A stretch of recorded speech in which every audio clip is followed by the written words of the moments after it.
Hola, ¿qué tal? Buenas tardes, buenos días, depende de la parte del mundo en la cual te encuentres. Me da mucho gusto comenzar esta charla para presentar a Cristian Vázquez, escritor argentino residente en Buenos Aires, yo desde Barcelona, para hablar de un libro de cuentos que me resultó estupendo, me resultó realmente un hallazgo porque nunca había leído a Cristian y bueno, es que espero que con esta charla que vamos a mantener con el autor, muchas más personas puedan leerlo y conocer este libro de cuentos que me ha parecido sensacional.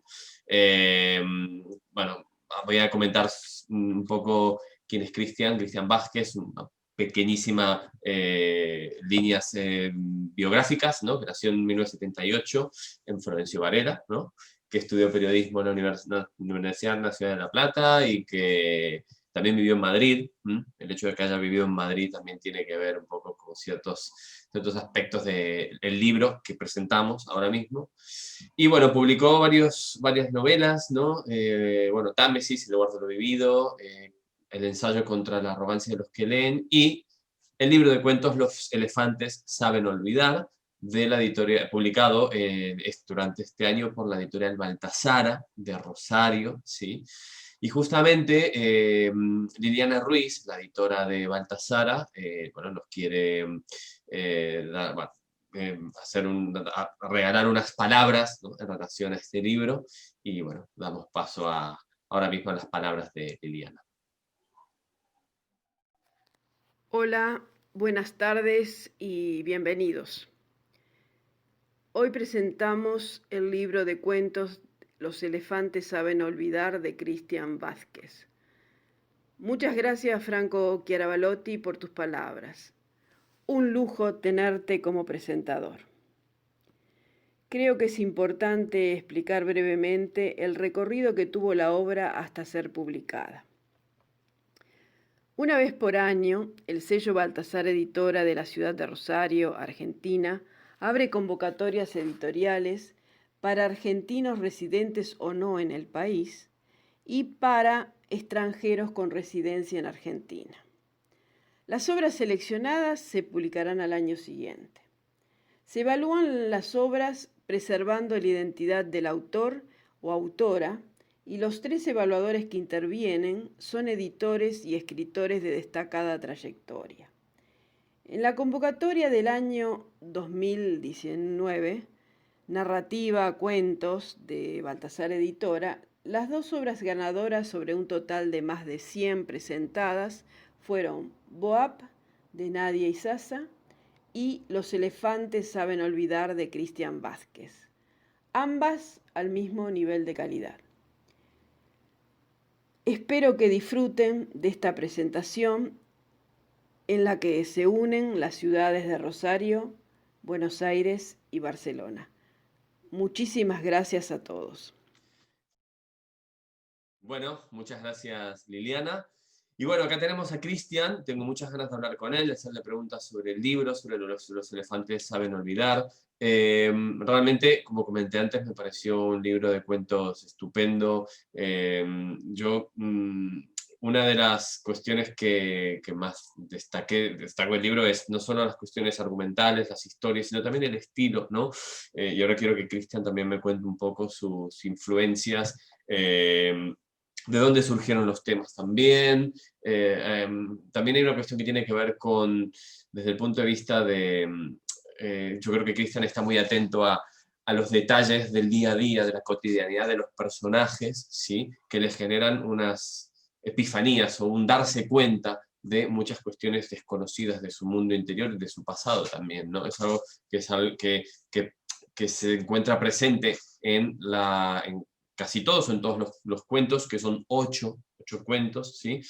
Y están trabajados de una manera muy, bueno, con pulso de cirujano, ¿no? Como digo, ¿no? Muy cuidados, dentro de la sencillez percibo mucha profundidad, mucha hondura, ¿sí? Y particularmente como lector, y lector de cuentos en particular, es de lo que más agradezco. Eh, y en ese sentido, yo encuentro que o sea, en los textos de Christian una influencia de autores que me imagino que son sus maestros también, ¿no? Como por ejemplo Ernest Hemingway, Jerome Tevye Salinger, ¿sí? Tanto por los temas y también por el tratamiento de los cuentos. De hecho, el libro comienza justamente con una cita de Ernest Hemingway, ¿sí? De un cuento muy famoso llamado Los colinas como elefantes blancos, ¿no? Es un diálogo entre los dos personajes de este cuento y dice, uno de los personajes dice, ¿querrías hacer algo por mí? Yo haría cualquier cosa por ti. ¿Querrías, por favor, por favor, por favor, por favor, por favor, callarte la boca? Es muy significativo este punto de partida que abre la puerta a los libros perdón, a los cuentos de Cristian. Y bueno, dando paso al autor, quería justamente, Cristian, hola, ¿qué tal? Gracias por invitarme en esta charla. Y bueno, preguntarte respecto qué pensás sobre estas influencias, sobre el estilo, sobre el tratamiento de tus cuentos, según lo que acabo de decir. Bueno, hola Franco, y ante todo muchas gracias por tus palabras, por sumarte a esta presentación, por la buena onda, por todo. Bueno, y por tus palabras sobre todo, y me pone muy contento que te hayan gustado los cuentos. Mucho. Me gusta la lectura que haces porque creo que va mucho por ahí, coincido con lo que señalás, en cuanto a la profundidad que yo busco darle, ¿no? Después uno escribe lo que puede, digamos, pero sí que siento que al escribir cuentos lo que me propongo es retratar un momento, esas pequeñas epifanías que destacabas vos, porque me llama mucho la atención, digamos, como que los cuentos que me vienen a la cabeza son esos, ¿no? Pensar de pronto un momento, una situación, una escena en la que pasa algo, eh, algo que involucra a dos o una o más personas, que está cambiando sus vidas, y sin embargo esas personas no son conscientes de que eso que está pasando está cambiando sus vidas de alguna manera en ese momento. Sí. Por lo general prestamos mucha atención a los grandes acontecimientos que cambian la vida de las personas, pero muchas veces la vida nos cambia en situaciones de las que no somos conscientes en ese momento, y eso es algo que me intriga mucho, ¿no? Entonces, pensar en ciertos momentos, decir, a ver, ¿cuándo fue que pasó esto? ¿Cuándo fue que sucedió, que un rumbo se torció o que hubo realmente algo que se comprendió o que se rompió? Bueno, un poco por ahí es mi interés con los cuentos, porque me vienen esos cuentos a la cabeza, digamos, ¿no? De pronto estoy leyendo algo, estoy pensando algo, me cuentan una historia o por el motivo que sea, se me ocurre que ahí puede haber material para un cuento que después, bueno, se va desarrollando. Claro. Efectivamente, varios autores de la tradición estadounidense me gustan mucho y sobre todo en su modo de hacer cuentos. Vos nombraste a Hemingway, que claramente es una influencia y por eso el epígrafe. Bueno, además ese, callarte la boca, por favor, que el por favor en la traducción al castellano lo incluyen 4 veces, en el original en inglés es 7 veces please. Ah. ¿Podrías callarte? Please, please, please, please, please. Con toda la significación posible de ese callarse, ¿no? Claro. Digo, Claro. se dicen muchas cosas no diciendo, y es un poco lo que yo busco también con Muy bueno, los sí. nombrabas a Salinger también, que me encantan sobre todo sus cuentos, precisamente. Claro. Sus nuevos Bueno, cuentos, por ejemplo.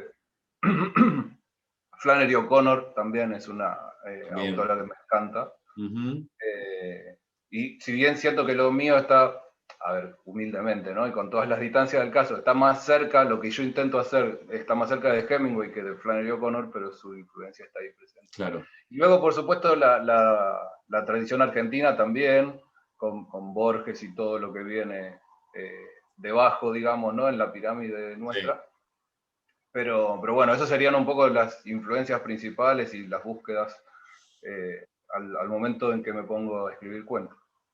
Sí, y bueno, y justamente el cuento tiene mucho de capturar el momento, o sea, es el género de alguna manera que permite sacar esta instantánea que decía Julio Cortázar de alguna manera, ¿no? Y ahí de alguna manera radica la habilidad del cuentista de encontrar justamente ese momento emblemático en la vida del personaje que representa, digamos, como una bifurcación en su vida.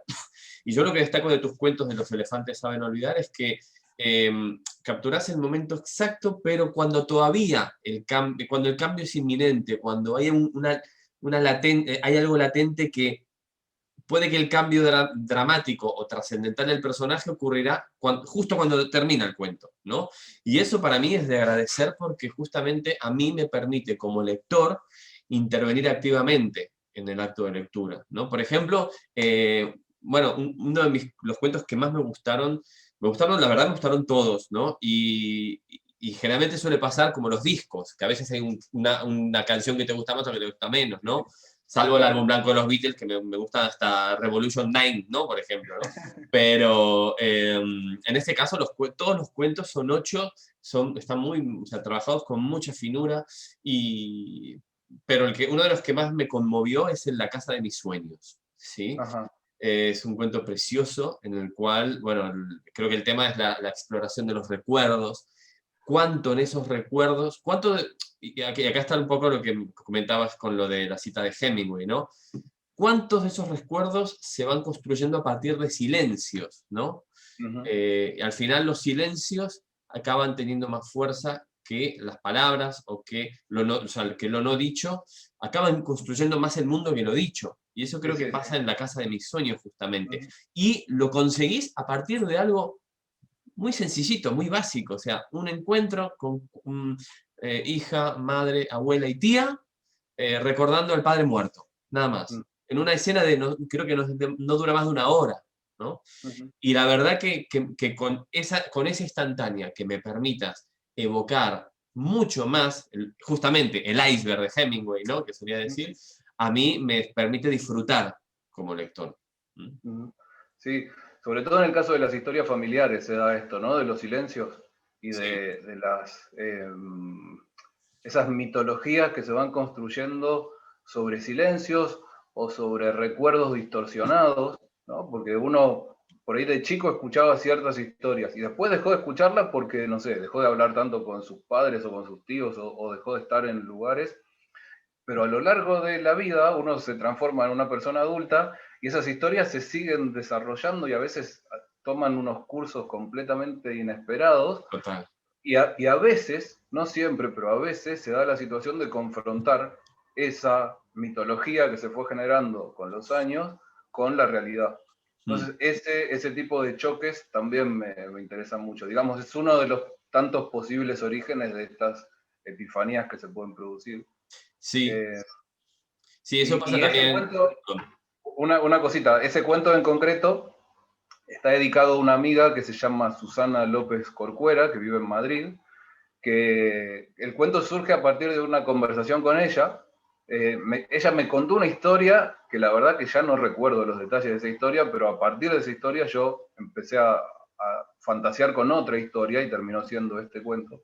Claro. Pero me acuerdo que le envié la primera versión del cuento hace ya bastante y bueno, me dijo que se sintió muy conectada con esa historia, si bien era otra historia diferente, pero como que había la llevó a ella también a pensar en esta situación, así que nada, me pareció muy interesante Bonito. este ida y vuelta de las historias, ¿no? Como a veces, incluso había una foto también en el caso de ella que después me la mandó. Entonces, como las historias se van, digamos, reconstruyendo unas a otras y derivando unas de otras, eso es muy interesante. Qué bien. Otro aspecto que también tiene en cuenta, que, bueno, atraviesa Los elefantes saben olvidar, es la inmigración, ¿no?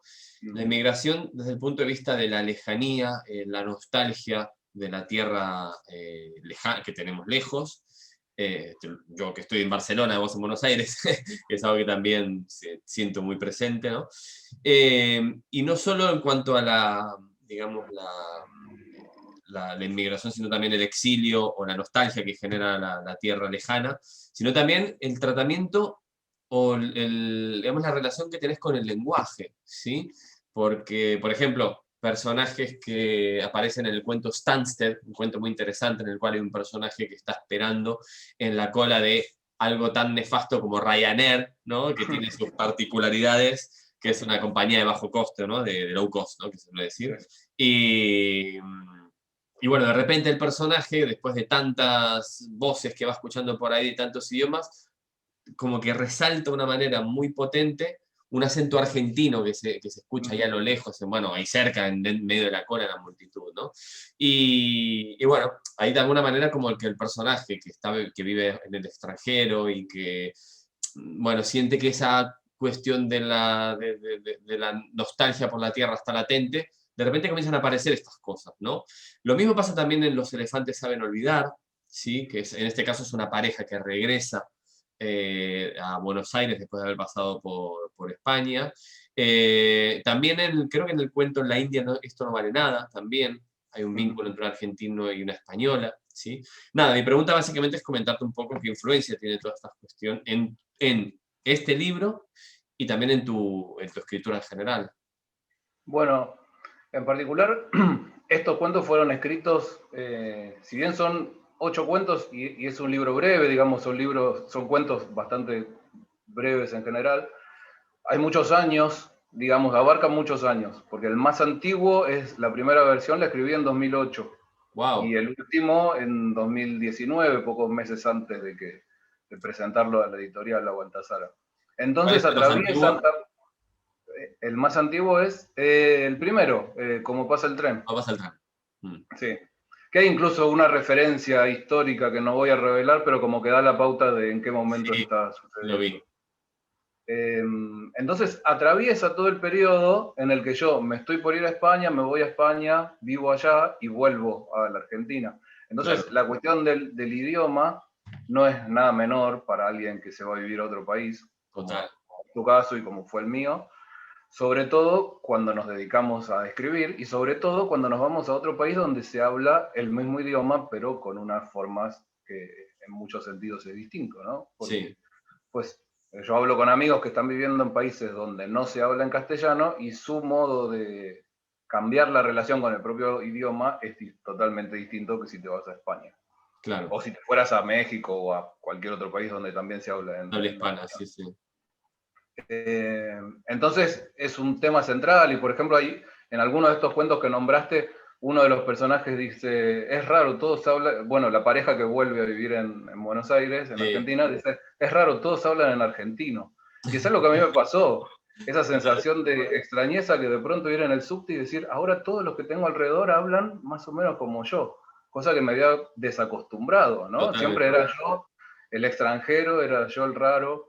Era yo quien, estando en una cola, detectaba automáticamente cuando escuchaba un acento argentino dando vueltas por ahí Exacto, cerca. exacto. Entonces todo esto me parece que también hace a bueno, viene de mi experiencia justamente, pero viene a mostrar también una característica de esto, de personajes que se han movido, ¿no? Que han vivido en lugares distintos y que han experimentado esa sensación con el lenguaje.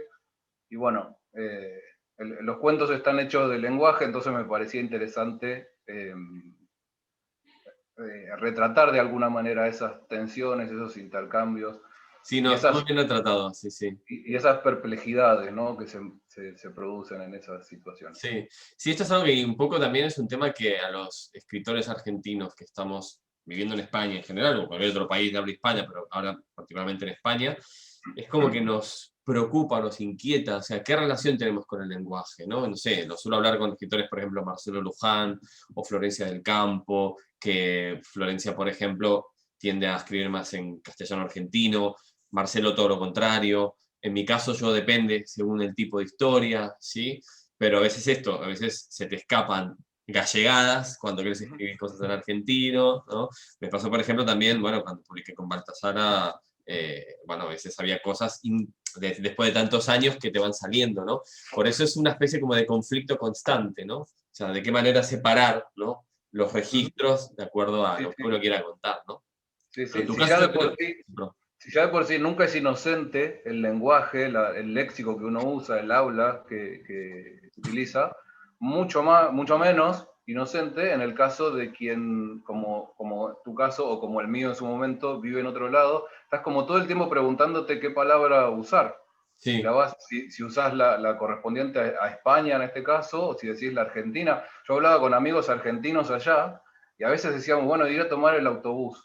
¿Y por qué el autobús? Si él es argentino y entiende si yo digo colectivo, pero claro, estamos acá y acá hay autobuses, no hay colectivos. Bueno, como una reflexión permanente acerca de eso. Perdón, suerte que dijiste tomar y no la otra palabra bueno, que que se también usa en España, que no se puede decir en Argentina. Así que bueno, eso está ahí siempre presente, todo el tiempo presente. Y en el momento de la escritura, las primeras versiones de algunos de los cuentos que escribí estando en España, al revisarlas y corregirlas acá, cambié cosas porque me salían las gallegadas, dicho con cariño, Claro, porque claro, y decía, no, esto lo escribí estando allá, o sin darme cuenta, o porque en ese momento decidí que era lo adecuado, pero ahora me parece que no. claro, perfecto. Sí, no, está muy bien retratado también eso y me sentí muy identificado también con la manera como abordas el tema. Después otra cosa que me resultó muy interesante, a ver, ¿cuál es tu opinión, Cristian? Es que me pareció que los cuentos en tercera persona tienen ese tratamiento, digamos, con perdón, más de la influencia norteamericana, digamos, como Cuando paso al tren o La casa de mis sueños, y los cuentos en primera persona los notaba así como muy argentinos, o sea, como más así como de la tradición argentina, como Marcarlo Maradona, por ejemplo, que me morí de risa, me encantó ese cuento, y un cuento también que creo que es un muy buen cierre, que es El mapa de un lugar que no existe, ¿no? Eh, Marcarlo a Maradona, que en un momento me recordaba así a ciertos cuentos, o sea, como en cuanto al tratamiento, cómo lo abordabas de Fontana Rosa, ¿no? Era así, tipo, por el tipo de personaje, tipo de historia y lo que ocurre, ¿no? Pero después, bueno, ocurren otras cosas, ¿no? Que resultan muy, que no contaré, por supuesto, y que hacían que, no sé, yo me sentía muy cercano a los personajes, o sea, como muy, porque hablaban con su propio deje, con su propio registro, y me resultó muy curiosa esa, como esa flexibilidad, ¿no? Que tenés, y no sé si también tiene que ver por la elección de la voz narradora, si es en narrador en tercera persona o en primera, eso te influenció, lo hiciste adrede, bueno, no sé, ¿qué te parece esta idea? Sí, es adrede, es deliberado. No había pensado en la posibilidad de dos vertientes, como una más norteamericana y otra más argentina, pero tiene sentido. Sí, Eh, Tiene que ver con que los cuentos que narro en tercera persona, me gusta que la tercera persona sea un narrador lo más alejado posible, lo más aséptico posible, lo más por fuera de los personajes posible, casi como si fuera una cámara de cine que va registrando lo que sucede, que también registra no solo imágenes y sonido como una cámara de cine, sino que puede registrar otras sensaciones, ¿no? Pero no los pensamientos, no sentimientos, sino estar siempre por fuera. Me parece que ganan mucho los relatos en tercera persona, o al menos yo, son los que más me gustan, ¿no? Cuando se puede contar, cuando se puede lograr que quien lee disfrute después de esas sensaciones sin uno meterse dentro de los personajes. En totalmente. cambio, al narrar en primera persona, al ser un yo el que narra, ya está metido. Entonces, es como que digo, bueno, ya que estamos metidos, sí que podemos hacerlo, digamos, ¿no? Como en esta negociación interna. Y ya que podemos hacerlo, bueno, que se suelte, que se libere. Claro, es al ser una voz propia, un yo personal, particular, es ese personaje que está viviendo cosas, al que le están sucediendo cosas, bueno, creo que tiene que ver con una forma de vivir esa situación también y de revelar un poco lo que le está sucediendo, ya no solo contando lo que pasa, sino en el cómo le pasa. Claro, claro. Y ahí y aparecen cuestiones de otros desafíos, ¿no? Como los rasgos de la personalidad o los matices, cómo puede hablar un tipo como en el cuento Exacto. de Maradona, es un ex futbolista que vivió tales y cuales cosas, el del mapa también tiene su propia historia, entonces, bueno, ahí, digamos, cada uno de esos dos esquemas tiene sus propios retos, sus propias posibilidades y oportunidades. Totalmente.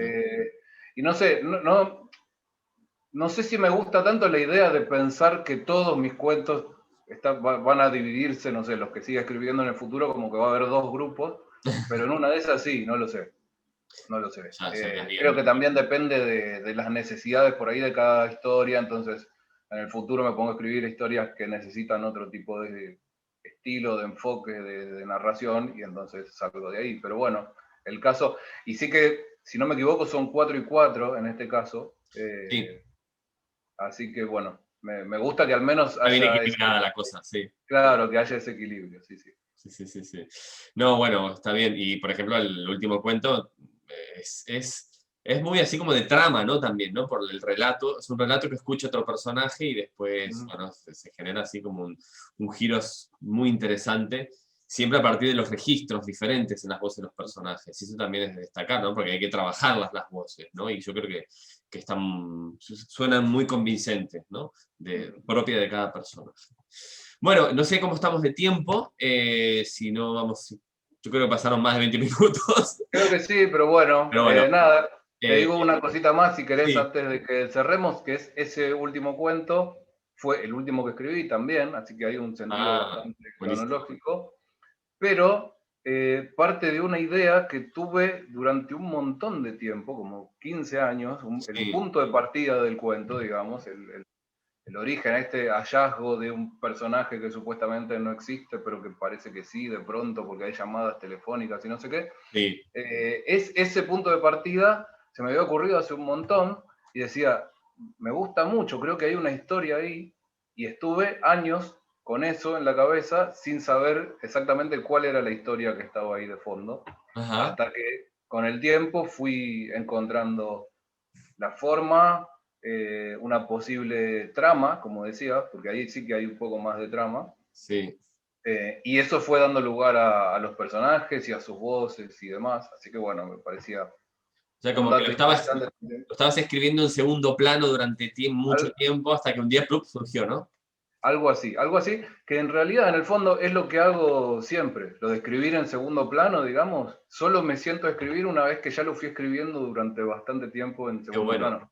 Casi nunca durante años, como en este caso, pero sí que a partir, viste que te decía al comienzo, de que hay como me cuentan una historia o leo algo, veo algo por ahí, viene como la idea y a partir de ahí empieza el proceso este como de escritura en segundo plano hasta que más o menos tengo ya algo más claro, más formado, y en ese momento me siento a Y el escribir. momento mismo de la escritura es bastante rápido, digamos, o sea, te sale bastante de inmediato o hay la primera versión al menos. Me sale con cierta fluidez, que de todas formas siguen apareciendo obviamente cosas nuevas. A mí me Claro. gusta mucho una idea de Eve Ward, que decía Ajá, que plantearse la escritura como un viaje, cuando uno va a viajar, tiene una estructura general armada, ¿no? El plan de viaje más o menos armado, pero a su vez es bueno que ese plan de viaje incluya momentos en blanco para poder improvisar y para poder claro, ir tomando resoluciones sobre la marcha. Entonces claro. en la escritura me gusta mucho esa idea también, ¿no? Como tener una estructura general, pero luego al momento en que uno va escribiendo van surgiendo cosas inesperadas y uno se va Improvisar. dando. Claro, claro, uno se va sorprendiendo con lo que va escribiendo y bueno, entonces va un poco por ahí. Entonces creo que surge con fluidez gracias a todo ese planteo previo y además lo nuevo que va surgiendo también le impide lo que dice mucha gente que dice, no, a mí no me gusta sentarme a escribir ya sabiendo lo que voy a hacer porque, no sé, me aburre. Bueno, yo no me aburro nunca porque siempre hay como cosas nuevas que pueden Exacto, aparecer. exacto, exacto. Mm, Sí, sí, sí. Sí, un poco saber conocer el punto de llegada como un viaje, pero no conocer bien el recorrido, ¿no? exacto. Entonces Mm, ahí eso te permite cierto el margen a la necesaria incertidumbre que supone la claro. escritura también, ¿no? Sí, sí, Mm, sí. sí, sí, Lo sí. coincido plenamente también. Sí, sí. Bueno, interesante, interesante. Podremos seguir acá, yo creo que con el mate acá podemos seguir hablando y hablando y hablando, pero bueno, Podríamos. eh, mm, creo que más o menos la idea de todo lo que quería comentarte y también tus respuestas creo que son muy valiosas para que el público presente conozca y tenga más idea, una idea más acabada y más completa de Los elefantes saben olvidar. Y nada, bueno, eso es un libro que hay que leer, un libro que recomiendo muchísimo, que los lectores lo disfrutarán mucho. Y nada, simplemente agradecerte, Cristian, esta invitación y esperamos que haya una próxima en futuro. Ojalá, ojalá y que sigamos con estos intercambios, que presentemos tus obras también, que van Estaría bueno, apareciendo, van ya, dale. llegando, tanto en España como en Argentina, así que bueno, muy ansiosos también por seguir leyéndote, y soy yo el agradecido de que te hayas sumado por tus palabras, como te decía antes, por la participación, así que bueno, gracias por todo, y bueno, sigamos en contacto y vemos a ver cómo sigue todo, cuándo podemos cruzar el charco y dejar de que todo sea a partir de esta virtualidad. A ver si es la vacuna rusa, la vacuna yanqui, la vacuna coreana, no sé, ya veremos. La que sea, pero que La funcione. que Ojalá sea. y pronto. Bueno, un abrazo, Cristian, y Bueno, gracias. Hasta abrazo pronto. grande, Franco. Chao, hasta luego. Chau, chau.